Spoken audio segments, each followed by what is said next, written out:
Coming up, the Disney Destiny arrives in the United States ahead of its christening and maiden voyage. Zootopia gets ready to open at Disney's Animal Kingdom. The star-studded lineup for Disney on Broadway concert series at Epcot's Festival of the Arts. And we discuss the future of IPs in theme parks versus original concepts. All that coming up this week on the Theme Park Land podcast.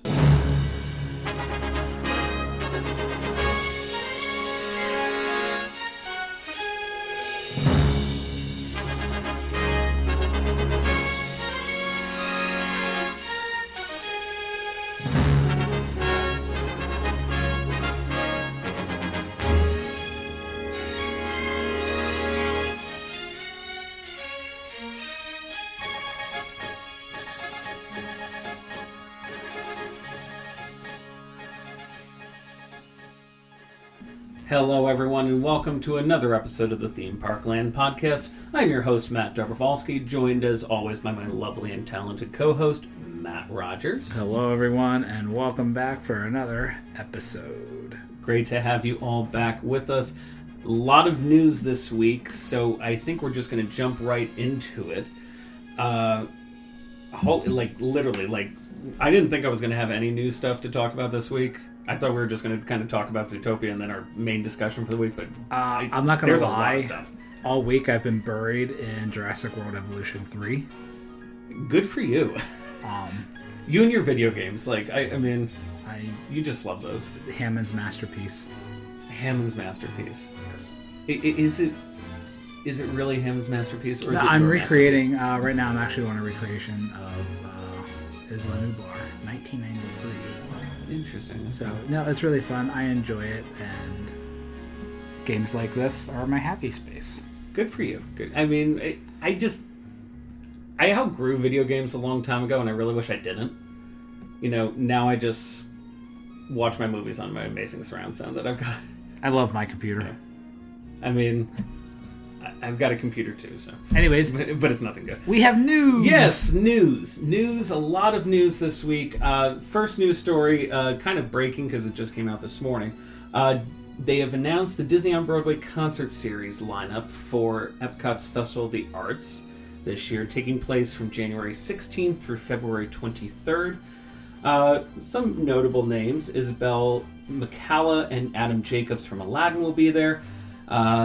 Anastasia McCleskey, I'm probably pronouncing that wrong, and Josh Strickland from Tarzan, Ainsley Melhem and Ashley Brown. Ainsley is from Aladdin, and Ashley Brown is, of course, from Mary Poppins.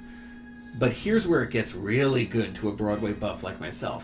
Sierra Boggess and Michael James Scott. Sierra Boggess is famous for originating the role of Ariel in The Little Mermaid, but you know, she's also very famous for doing Christine Daae from Phantom of the Opera for the 25th anniversary. And Love and Ever Dies, too, if you have seen the original of that. Michael James Scott is, of course, from Aladdin. He's a regular every year.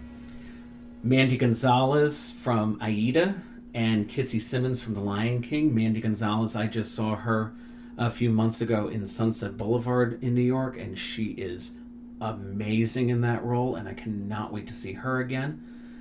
But here's the really big one. James Monroe Aglehart, who originated the genie in Aladdin, he is also a Tony Award-winning actor for that role. And the legendary Susan Egan, who originated the role of Belle in Beauty and the Beast on Broadway and is the voice of Megara in Disney's Hercules. That, I've been wanting her to come for so many years, and they finally got her to come for the concert series. I am so excited.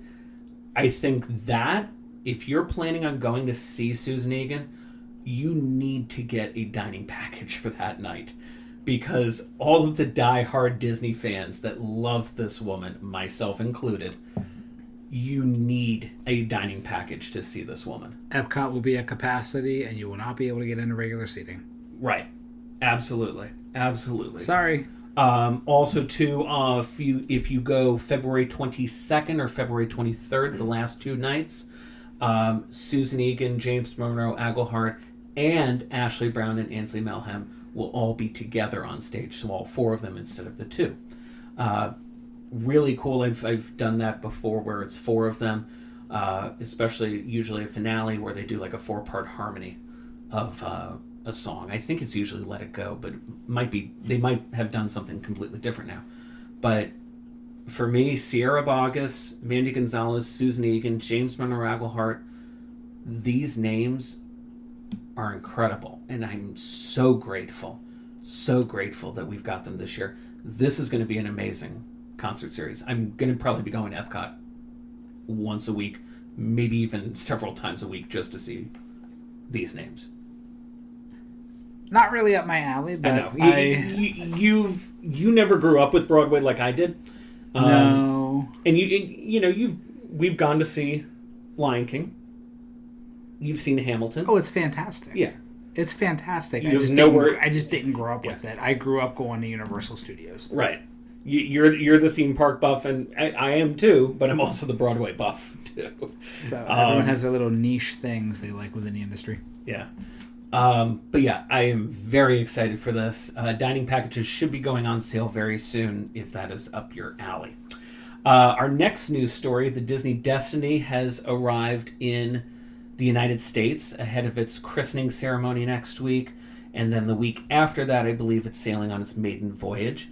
It arrived in Port Canaveral on Sunday night.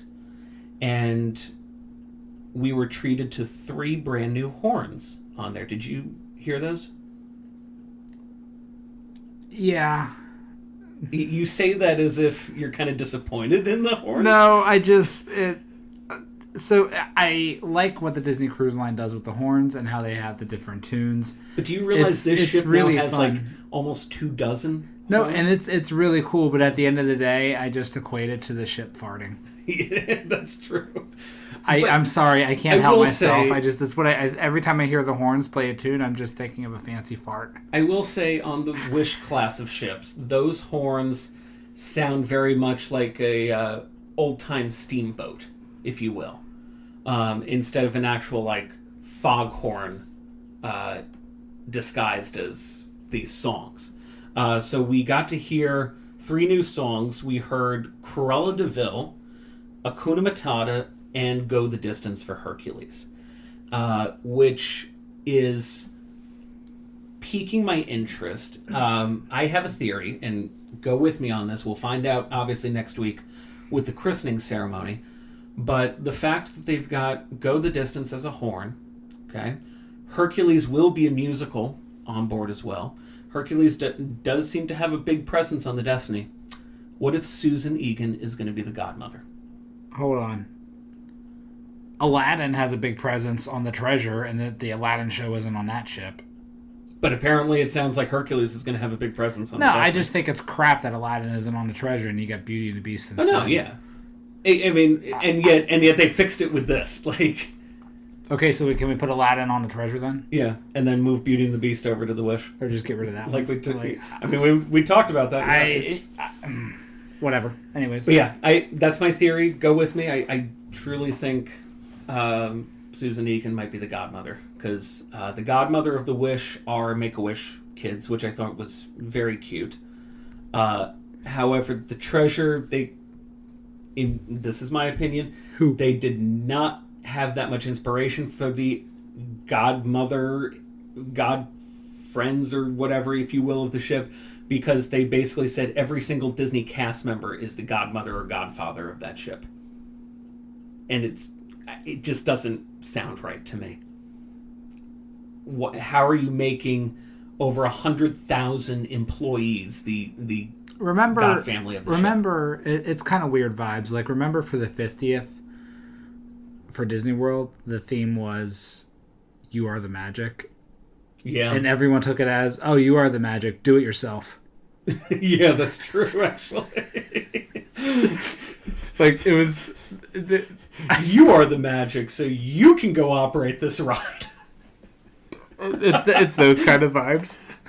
Yeah, it just that didn't. So that's what I'm hopeful for with at least the Destiny is maybe they're going back to an actual godmother, because for those of you that don't know, the Magic godmother was Roy E. Disney's wife, The Dream is Jennifer Hudson.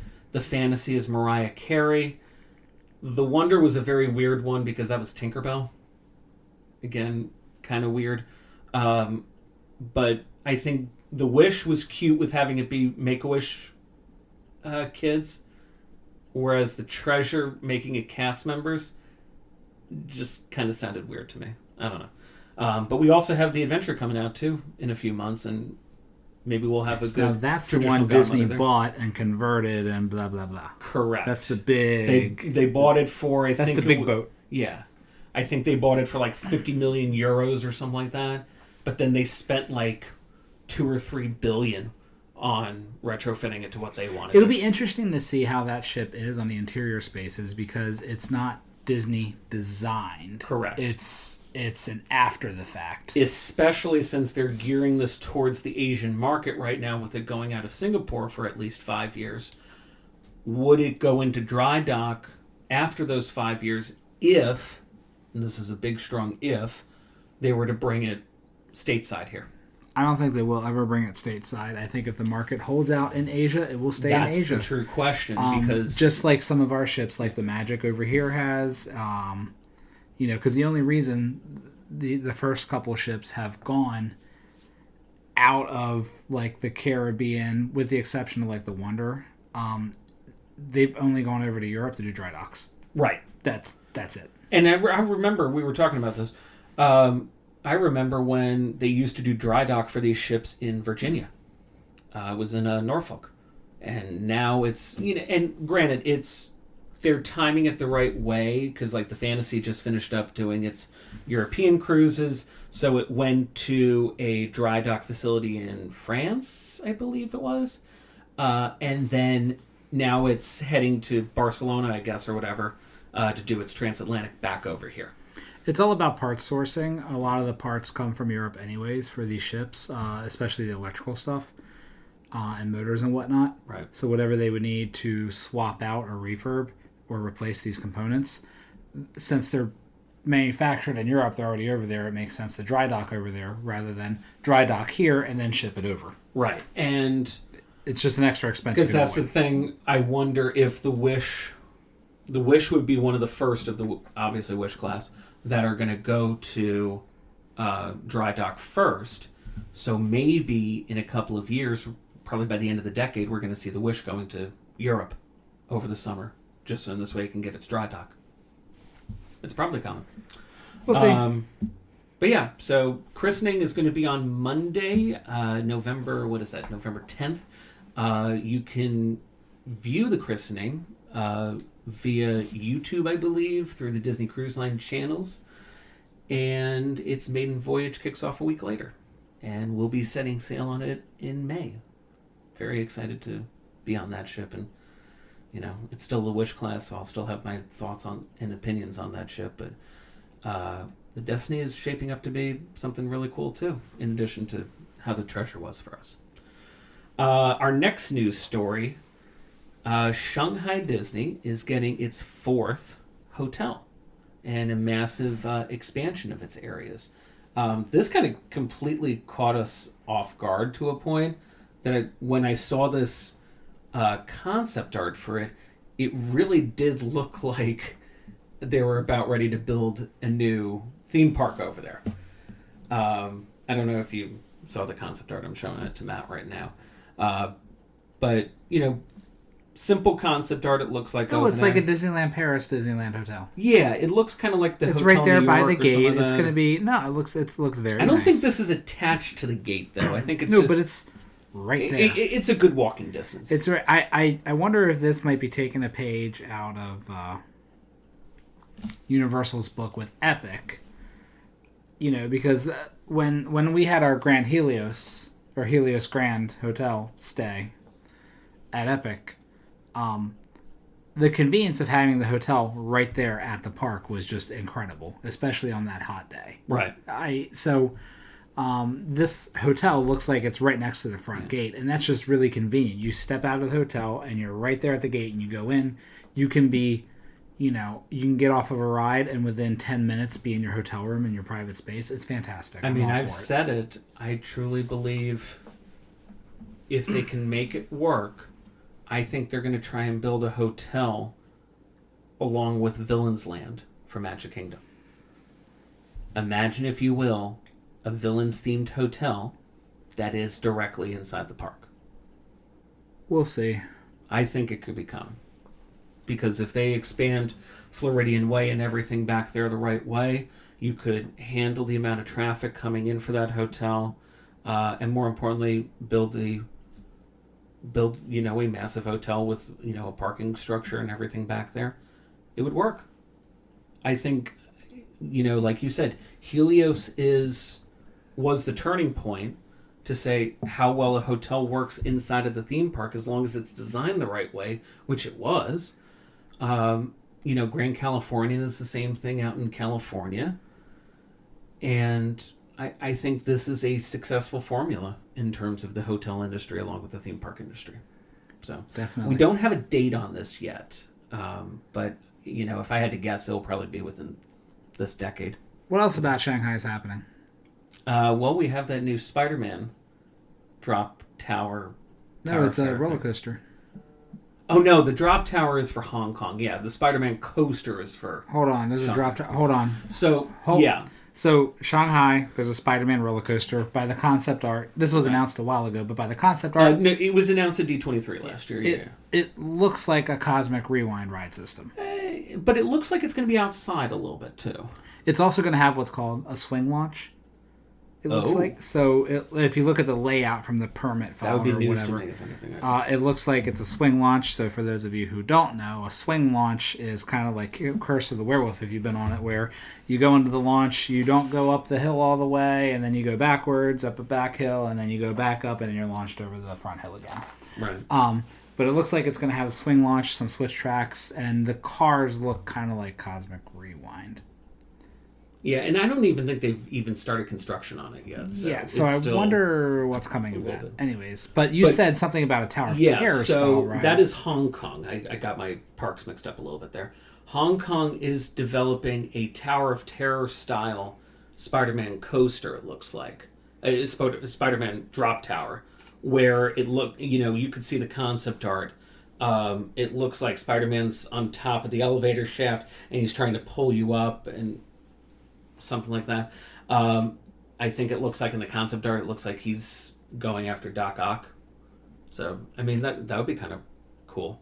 But I think that has started construction, if I'm not mistaken. I wonder if that's going to be a new take on the ride system, or if it's just going to be the same ride system that they were plopping down in, like, California, Tokyo, France. If I had to take a guess, this is literally going to be a carbon copy of the Paris, California Tower of Terror. I will say Disney likes those versions because there's 3 independent ride systems in that building. Correct. There are 3 independent ride systems. It improves the capacity over the 2 shafts that we have in Florida. Florida's version also... I do like Florida's version, though. Florida's version is great. I think it had a lot of issues in the beginning. And granted, it was the first ride system. Like that, yeah. But I think there's something about this California Paris version that they like better, and they're just sticking to that. So, I like Florida's. I hope they never do anything to ours, and if they do, Rotisserie Walt will be at it again, rolling over in his grave. But he was cremated. That was a little tongue. No, I think our version will stay. It's just, it'll be curious to see how long we can keep the Twilight Zone IP to it, which is part of our discussion a little bit. So, our final news story, Zootopia is almost getting ready to open at Disney's Animal Kingdom. It will be opening tomorrow, November 7th. I had the opportunity to go see it the other day. So this is Zootopia, Better Zoogether. Horrible name, if I have to say. But this does replace It's Tough to Be a Bug Inside the Tree of Life Theater. First off, from an operational standpoint, it's going to be great. It's the same length, as Tough to Be a Bug. It's about just under 10 minutes for each show time. The theater hasn't changed, so it's about like I want to say it's like a 300 to 400 seat theater. And, multiply that by about 5 or 6 times for an hour, this thing is going to do very well. I don't think they're going to have to worry about like long wait times or anything like that.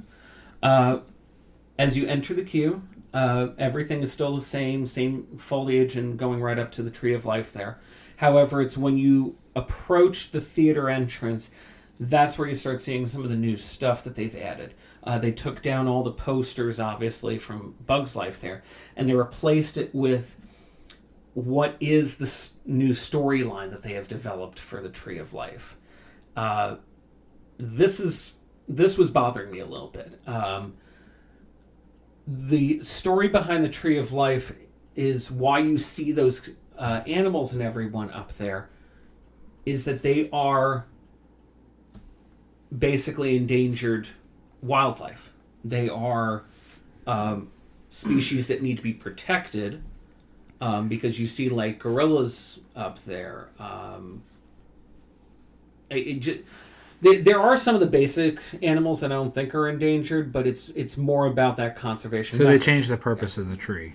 So the tree now, with this artwork that they show, is that the residents of Zootopia came together to build this tree as a mark of being together as one of our animals species. It's taking away the conservation message. Okay, so here's my thing for that. Why couldn't they just come to the Tree of Life and do something? Exactly. Yeah. Why isn't it that they stumbled upon Animal This Kingdom? will all tie into our IP conversation later. Yeah, but exactly. But then, yes, you approach the theater. You have the holding area right there. Do you remember? You've done Tough to Be a Bug a couple of times. Do you remember in the pre-show holding area how they had the dung ball thing that was kind of like embedded into the wall? Yes. It's still there. Poop. But it has handprints all over it. Paw prints or handprints? Paw prints, handprints, all that kind of stuff. It's very odd because this was basically poop. That now it's like, hey, look, we're all touching this poop. It's very odd. It was a very odd choice. I would have just kind of like blended it in with the structure a little bit better. But then again, I'm not an Imagineer, so.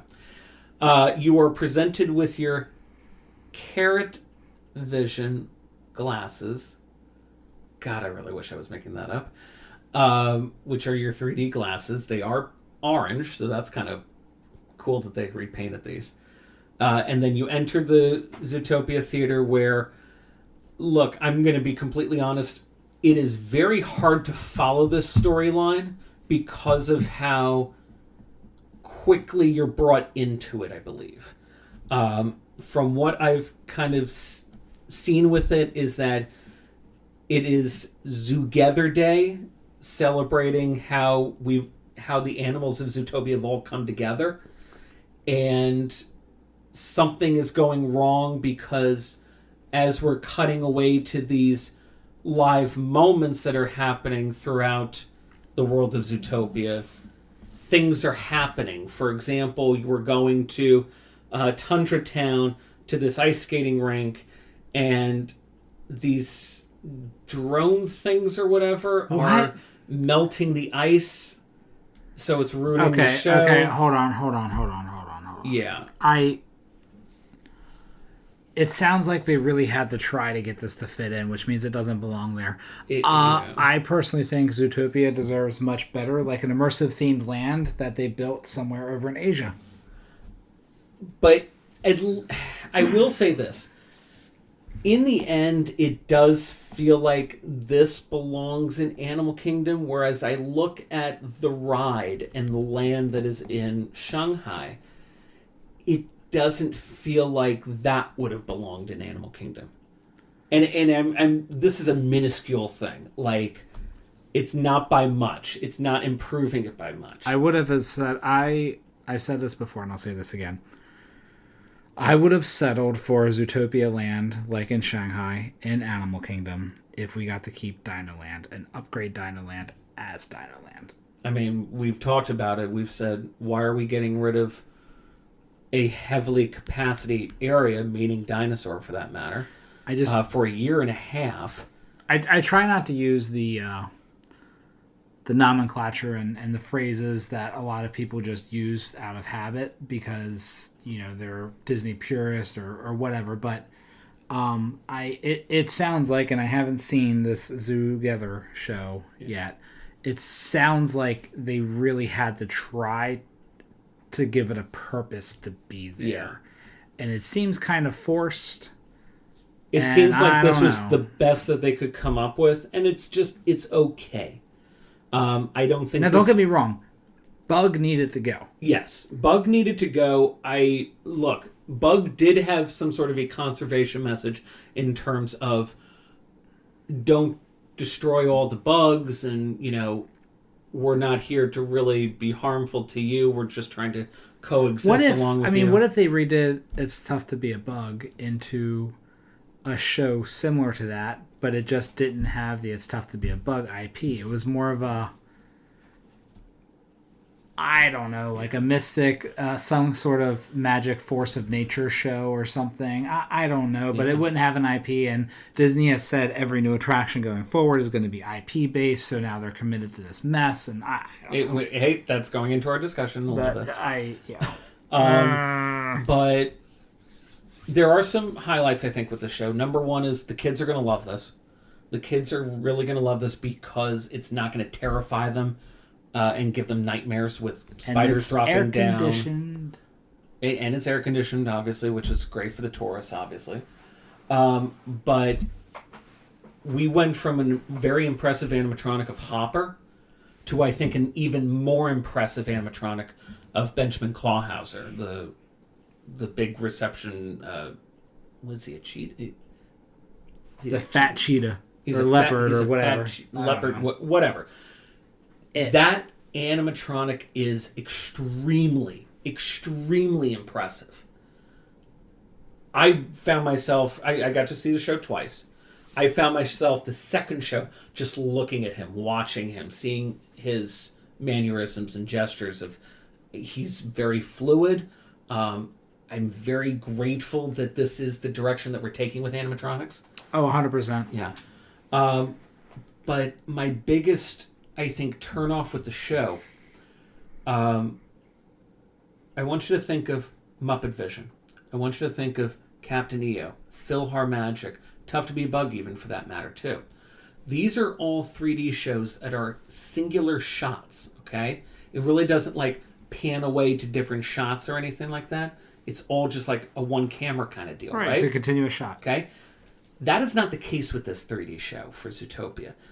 It felt like I was watching a short from the movie because I think there were like 50 takes or whatever within a minute. So it's all over the place because it's, again, from my understanding, is that we're watching like a live stream of things that are happening throughout Zootopia. So I could do that there, or I could do that in my living room. Right. Now, I will say that they do have the 4D elements, so, you know, you do have a lot of the things from Tough to Be a Bug repurposed. You know, the water jets are there, the air cannons are still there, and there's some really good, funny moments. So, you know, again, not to spoil anything, but do you remember at the end of Tough to Be a Bug when they say, "We ask that all honorary bugs please remain seated while the beetles, maggots, and cockroaches can exit safely," and you feel all that bumping around by your butt? Okay? That is still there. Good. But it is used in a humor aspect, just like how it kind of was at the end of Tough to Be a Bug. And this is one of my favorite scenes in the first movie. And all I will say is it's part of Little Rodentia, if you remember that from the first movie. So, I know, you know, we're hoping to go to Animal Kingdom next week, us and the wives. So you'll get a chance to see it next week. Right. And I'm interested to hear your thoughts to it. Is it something that I need to see every time? You know, as long as the wait time is low, sure, why not? and it's air conditioning. It's great. Am I going to go out of my way? No, absolutely not. Is it going to help the park while all of Dinoland is fully closed starting in February? No. It will still probably make the park struggle, if anything. So, but yes, that will open tomorrow, November 7th, and you'll be able to catch that at the Tree of Life Theater. So, now, as you've kind of realized, we've been talking about a little bit of our discussion this week throughout the episode already. But we are going to move on to our big discussion of the use of intellectual properties, IPs as we will refer them to, in theme parks versus original concepts. And this was kind of like a shot in the dark discussion that we kind of talked about before we started the episode. We threw it at the wall and we're going to see if it sticks. But I've always said, if I were to ever teach a class on theme park and attraction management, plug right there, you can go to Rosen College of Hospitality Management, University of Central Florida, to have these kind of classes. But I think this would be an amazing lecture to talk about and a massive discussion among the theme park community. I've always said that we are relying very heavily on IPs in theme parks. It began truly, I think, with how Universal started using their IPs when they first opened in 1990. I disagree. Okay. Because Disneyland opened with IPs. Well, yeah. I would say in the modern age. Disneyland did start them, but it wasn't the priority. It wasn't the priority, yeah. And it wasn't... Well, it wasn't very heavy. How would you... It was Fantasyland. Right. How would you take Peter Pan's Flight and compare that to something like Spider-Man? Well, you got to think of it at the time. Okay? So when Disneyland opened... So the priority of and the intent of Disneyland was take you into worlds of yesterday, tomorrow, and fantasy, right? And so like you think Adventureland and Jungle Cruise, well, that was based off of True Life Adventures, which was a film series, okay? So you could say that was IP based, right? And then you can say in Tomorrowland, they opened with the 20,000 Leagues Under the Sea exhibit. Sure. Right? So there's IP in that. And then Fantasyland, every attraction there was an IP. Or based off of an IP. Right. So, but the IP wasn't the priority. It was just, hey... It was to we know we have Peter Pan. Yeah. We know we have Snow White. So let's do things with that. However, it's just going to be these small rides, they were not necessarily e-tickets. The IPs which were going to be there from the get-go, because Walt wanted a place where these things can come to life. They were there to complement the areas, right? And that was the intent behind it. As Disney parks grew, right? So like as Magic Kingdom was built, as or even in the 60s before Magic Kingdom, New Orleans Square, right? There wasn't really an IP on that, but that was based on local tales of New Orleans, and right. Pirates of the Caribbean was completely original. So was Haunted Mansion, right? And I take a look at like something like Pirates, Haunted Mansion, and they would also translate to something even newer like Expedition Everest. They are not original concepts to a point. No. But it is taking that folklore, if you will, and bringing it in. Well, that's what the original Disney animated films did. Right. A true original attraction, just throwing it out there, Journey into Imagination with Figment. Figment is an original character that we are utilizing to tell you about the five senses of the imagination. Well, taking it back to like Disneyland, and even the original Figment too. Like,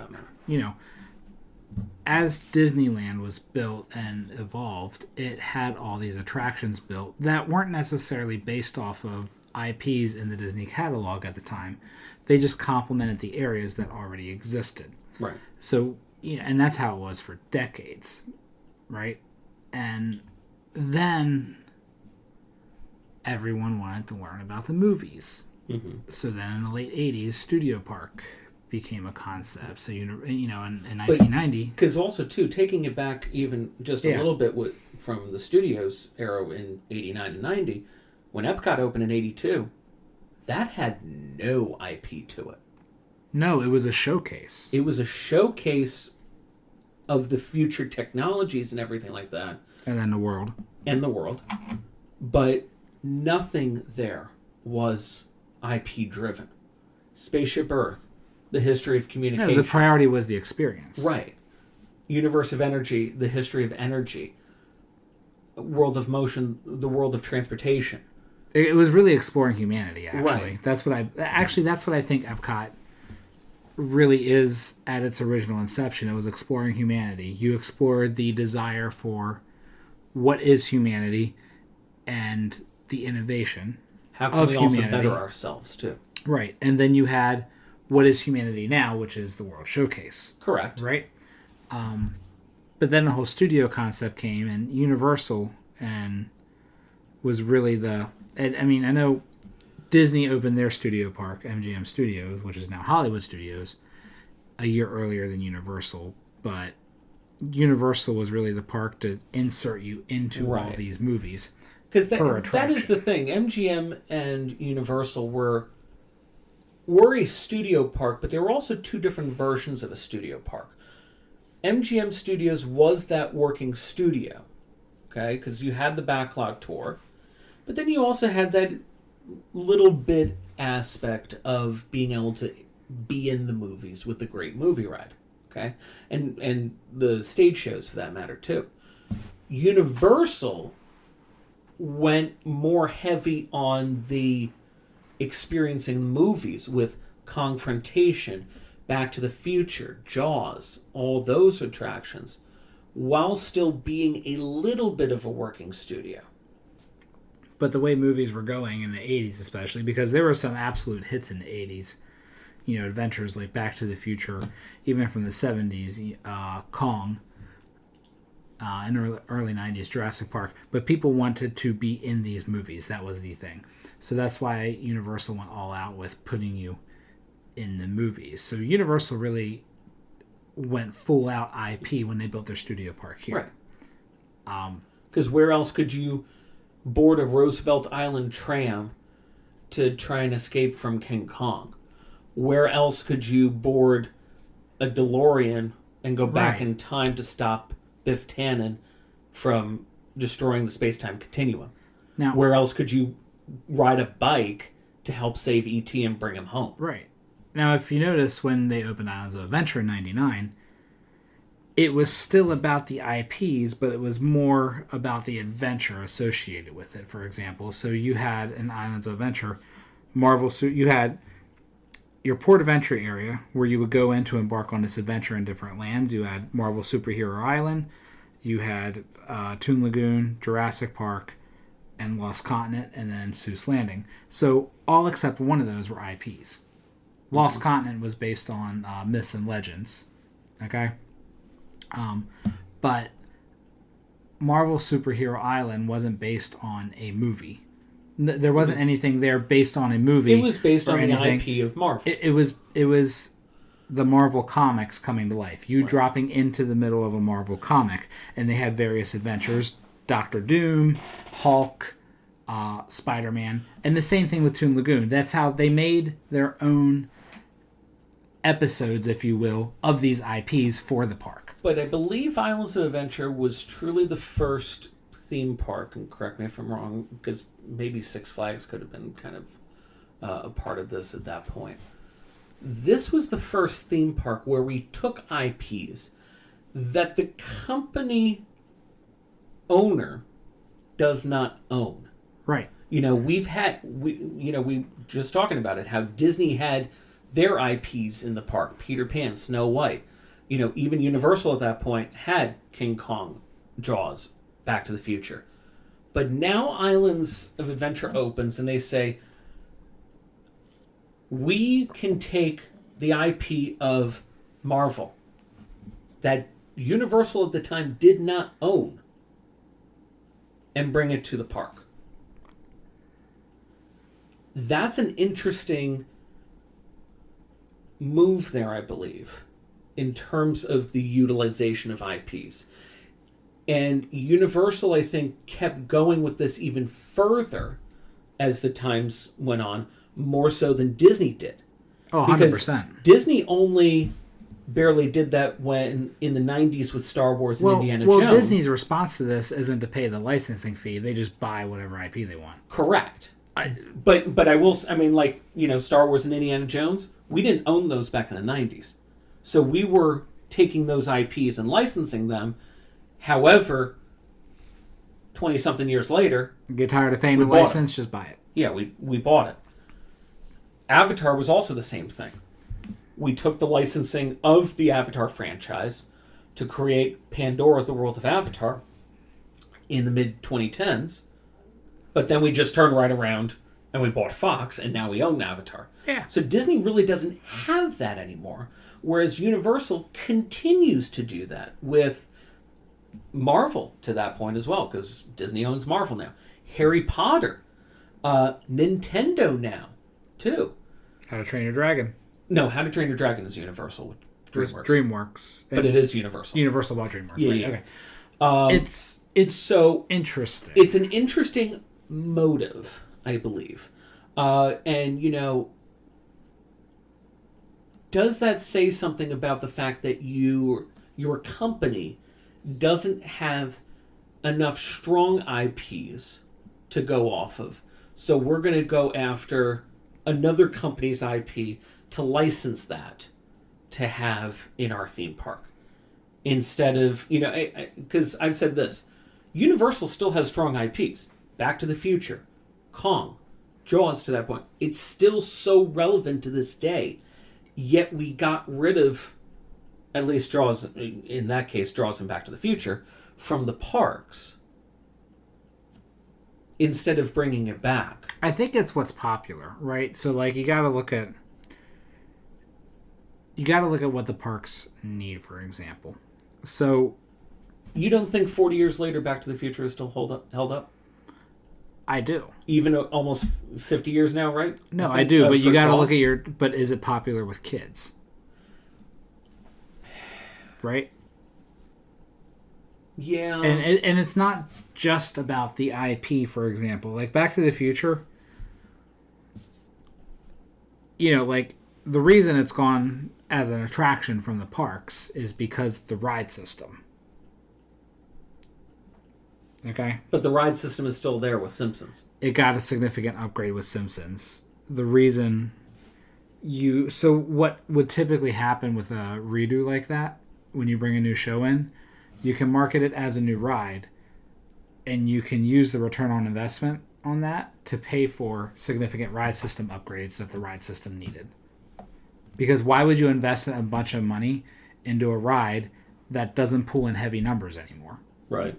When you could just rebrand that ride into something that's going to give you a return on investment. So this would also kind of fall under the case of, I think The Simpsons has been there far too long. But Simpsons doesn't pull the numbers like they used to when they first opened. I think if you had brought and that's Back why to the I Future think it's on the chopping block. Oh no, I think it is too. It's okay. But if you could somehow bring Back to the Future, I think that would still be a hit to this day among the tourists that go Yes, there. but you need to make sure you okay, so for example, why I'm just trying to think. Is Minions owned by Universal, or is that licensed? That is Universal now, yeah. Okay. And actually it's always been. Yeah. Has it? Yeah. There's certain IPs that attract certain target audiences that you might need in your park that you don't own, which is why you license that. So, for example... Harry Potter. Yeah. No, 100%. But, for example, when Islands open, why was Marvel there? Marvel they needed to attract the teenagers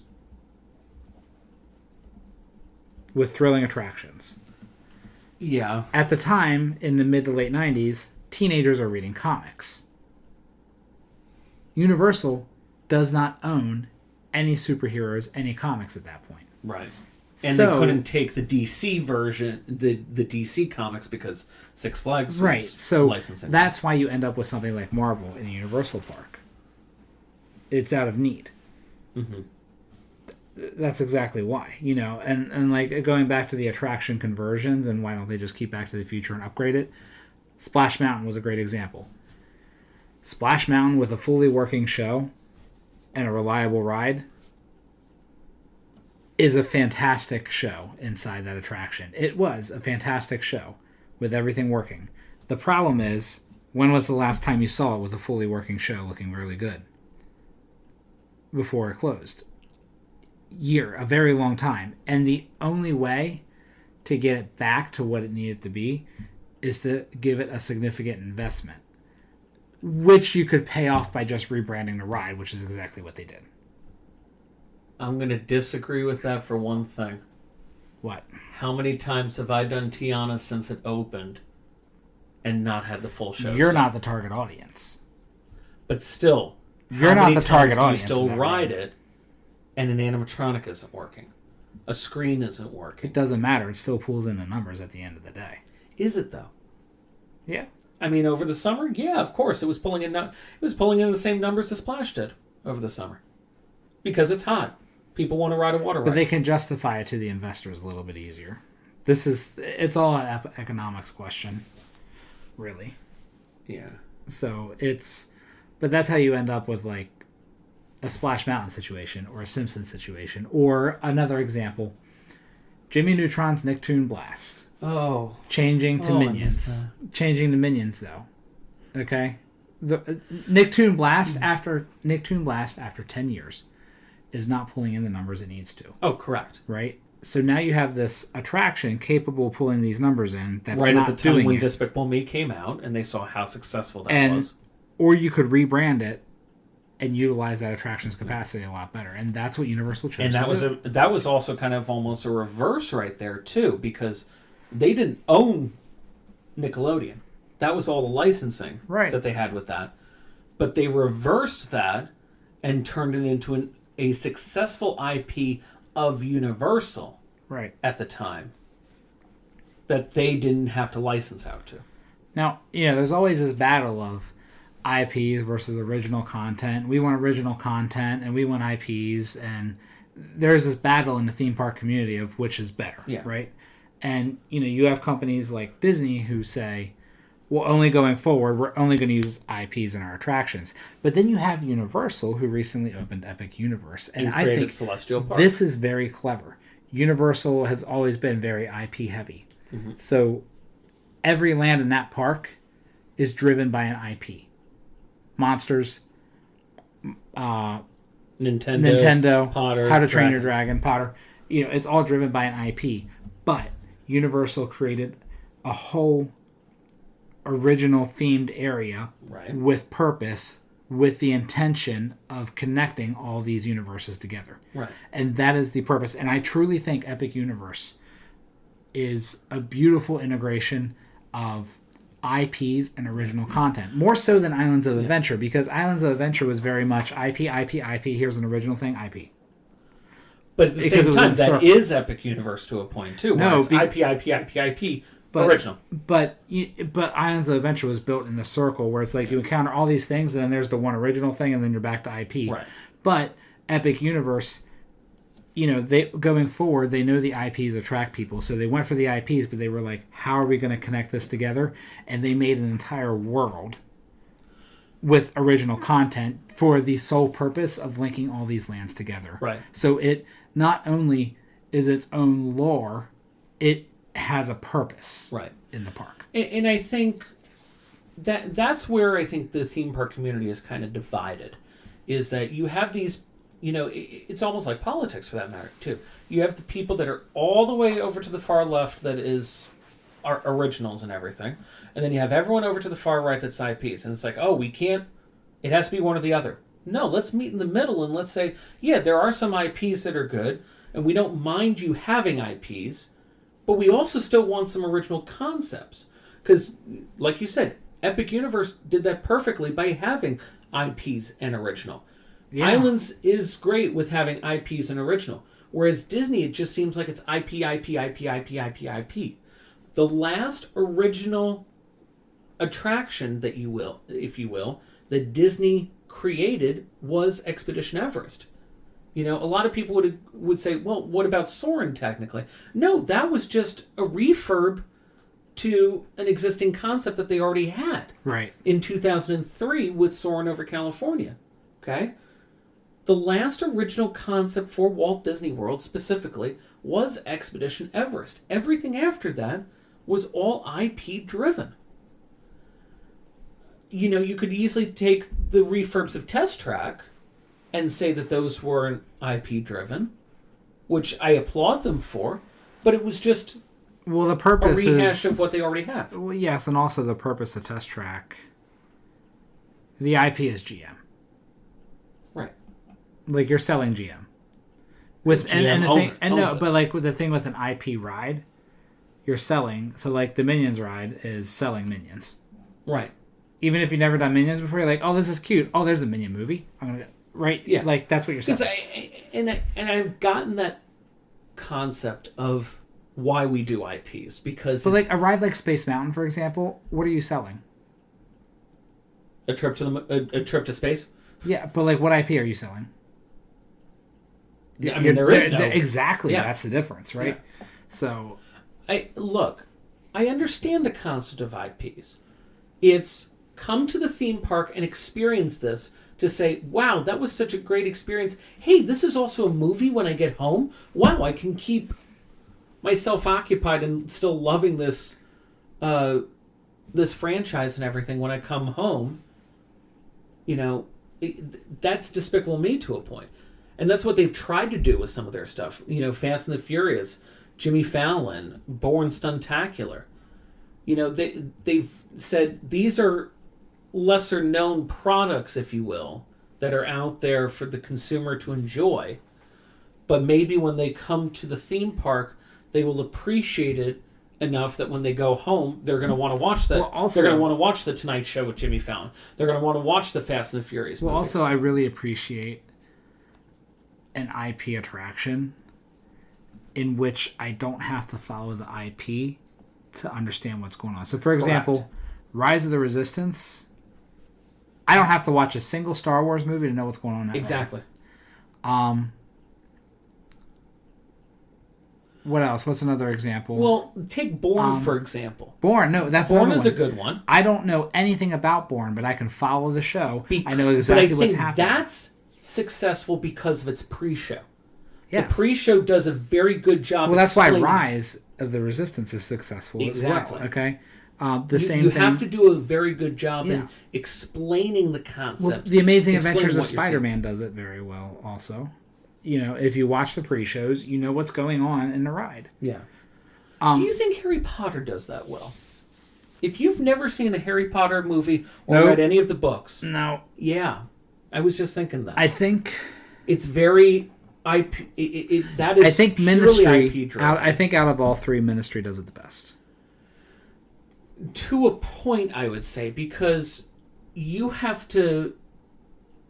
I'm not sure why I'm there until I get in there, but because you can go through the flu powder not knowing truly what you're doing to transport you to the Ministry of Magic, and yes, you could fall in love with the design and the architecture of that main atrium that you enter, but a true Harry Potter fan, a true just Potter person to that point that has read the books, has seen the movies, really would understand the full gravitas of that atrium. Right.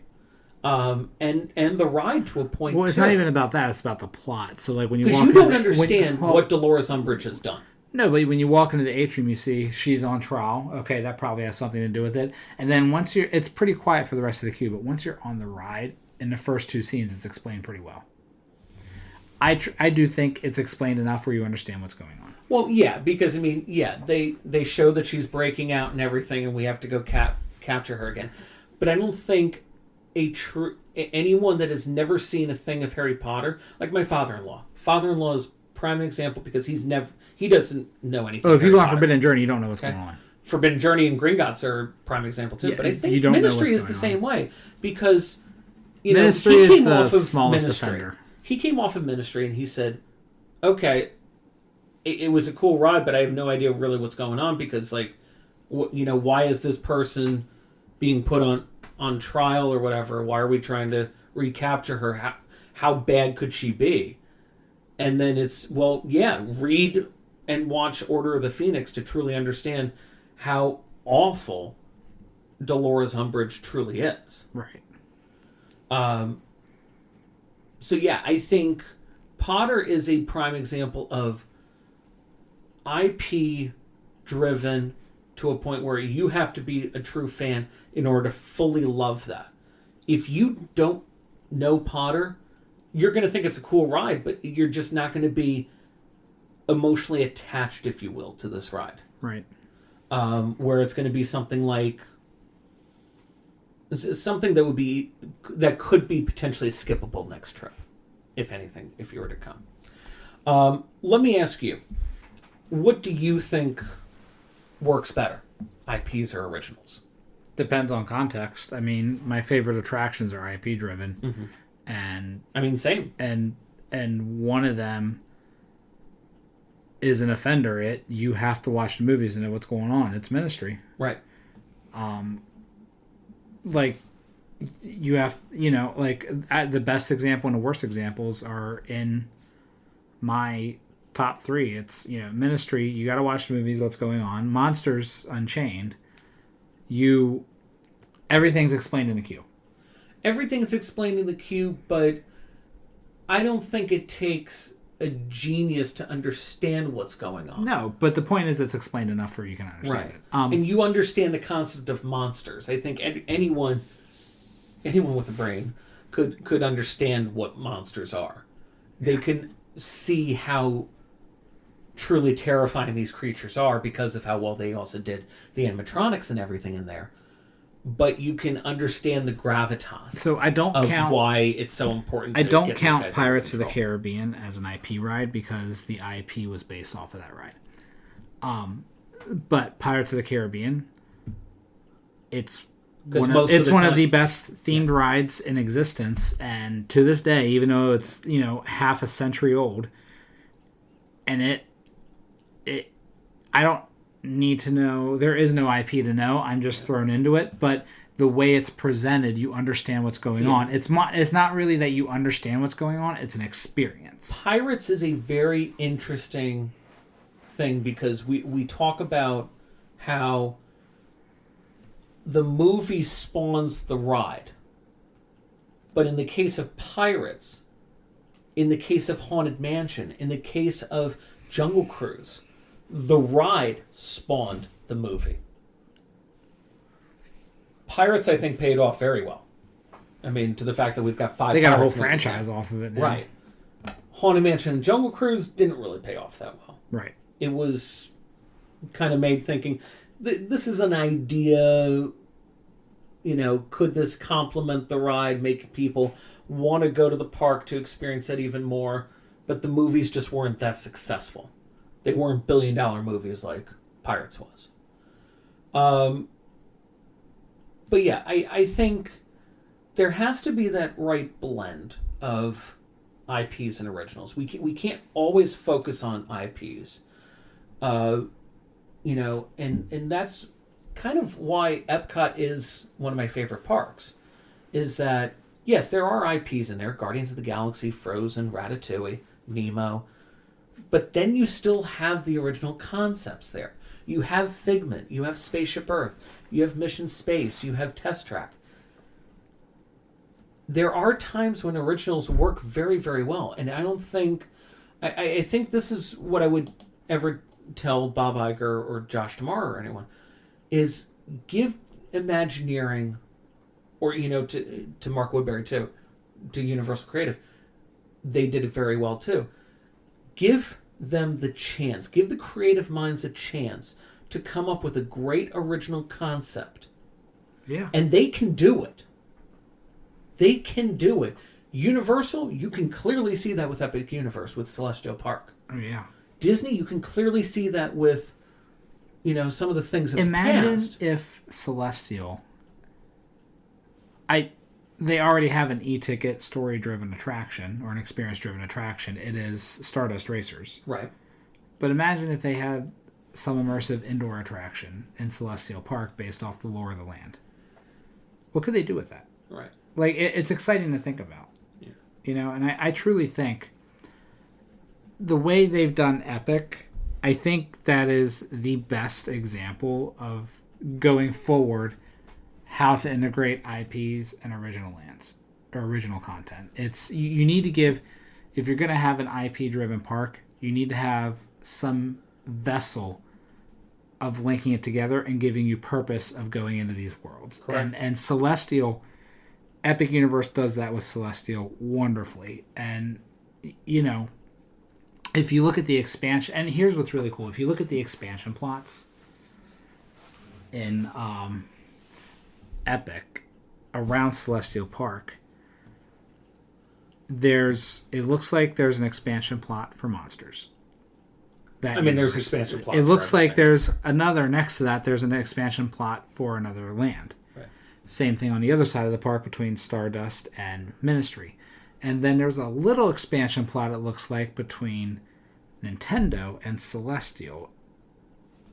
And it looks like it will butt right up next to the gift shop at Celestial. Yeah. And I wonder, and the way it's positioned, it looks like it would be hard to access that from Nintendo. So I wonder if that is intended for a Celestial By park my expansion. understanding, these are the rumors that I've heard. Don't quote me on this or anything like that. The rumors that I've heard for that is that that's going to be like a multi-purpose additional thing for Celestial. Maybe, meaning like a theater or something like that, or a multi-purpose venue. Maybe, but what if they went through? But it's exciting to think about what they could do, right? Given how wonderfully they've mastered the purpose of Celestial Park within Epic Universe. Exactly, yeah. I would also, to kind of close out this, I would challenge Disney World specifically, and Disneyland too, to that point. Let's try to come up with an original concept for once. I'm not saying trying to create the next Figment or something like that. I think Figment is timeless and nostalgic, that he will live forever. But can Disney World, can WDI come up with an original idea that doesn't utilize their current IP at their arsenal? I think they could. Oh yeah. I think if obviously if the budget is right, they could. The creative minds are out there. It's just letting them do it. You look at the next. We've talked about it all the time. Look at the future of what is coming to Walt Disney World, to Disneyland, to anything Disney. It is all IPs, nothing original. I think Disney could do it. Yes. I really think they can do it, and I think it's time. I think it's time because of how successful Celestial Park is to Epic Universe. And, also to Celestial Park's perspective, you don't have to understand truly what's going on with Celestial to fall in love with that land. I'm not even sure half the time I understand everything that's going on with Celestial Park. Right. But I fall in love with that because of what you've done with it. There's things to discover the in design. Celestial. Yeah. The discoveries of it. You have Stardust Racers sitting there, but the story behind it is really interesting. Harnessing the power of comets. Right. And being able to ride on the back of a comet. Whereas to the average tourist, they're just going to say, "Oh, it's a cool dueling roller coaster." Okay. Like that, but that is the e-ticket for Celestial. Yeah. And it's the whole purpose of the carousel as well is just it's very well done, and I am interested to see, because you think Villains Land, technically it's IP, but it's in the same context where it's all Disney original content. In theory, Yeah. If it's things like Cruella de Vil or Maleficent or whatever, it's all original Disney content. Right. So to see what they can do with that in Magic Kingdom is going to be interesting to see what direction they take. I agree. Well, I think that was a good discussion. You did it, Patrick. We did it. We did it, Joe. We did it. All right. Guys, thank you all for tuning in as always for the Theme Parkland podcast. We will be back with you again next week. Next week we are planning on going to Animal Kingdom as we talked about. And we might have next week our first dining review. We're going to see how it goes. We're arguing about where to go. Tiffin's or Tusker House. I like Tusker House. That's also a bang for your buck. I also haven't been to Tiffin's in many years. But it looks so good. I mean, I'm not going to get the $45 hamburger that they've got there. Apparently. No, that's like I would never do that. It's a much better value to go to Tusker House, and the food is banging. We'll see. But we may have a dining review for you all next week, so be sure to tune in next week. Well, now I'm getting hungry. Yeah. Well, you know what? All right, we're gonna go eat. It's okay. Guys, again, thank you for tuning in. We'll be back with you again next time for another episode of the Theme Parkland podcast. See you later, folks.